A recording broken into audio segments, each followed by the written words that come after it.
नमस्कार दोस्तों, स्वागत है आपका अपने इस हिंदी संस्कृति चैनल पर। दोस्तों, आज हम बात कर रहे हैं एक उपन्यास की जिसका नाम है अक्टूबर जंक्शन। इसको लिखा है दिव्य प्रकाश दुबे जी ने। अक्टूबर जंक्शन प्रेम, दोस्ती और अपने सपने पूरे करने की कहानी है। यह उपन्यास सवाल करती है कि जो जीवन हम जिया रहे हैं वह क्या हम जैसा जीना चाहते हैं वैसे ही जी रहे हैं या फिर परिस्थिति के अनुसार समझौता करके जी रहे हैं। यह कहानी बताती है कि जीवन में संतुलन और सपनों को पूरा करने के लिए ईमानदारी की जरूरत होती है। अक्टूबर जंक्शन आगे बढ़ने और अपने सपने पूरे करने की कहानी है।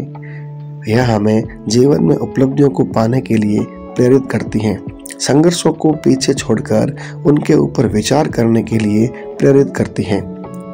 कहानी प्यार की है, कहानी है दोस्ती की, कहानी है परस्पर सहयोग की और कहानी है अपने सपने को पूरा करने की। दिव्य प्रकाश दुबे ने इस उपन्यास में बड़े सहजता से जीवन के मूल्यों को रचनात्मकता के साथ उकेरा है, जो सोचने के लिए मजबूर कर देता है। यदि आपको भी प्यार, दोस्ती और खुद को जानने की यात्रा में जाना चाहते हो तो मैं आपके साथ इस उपन्यास के अंश को साझा करना चाहता हूँ। आइए पढ़ते हैं कुछ अंश।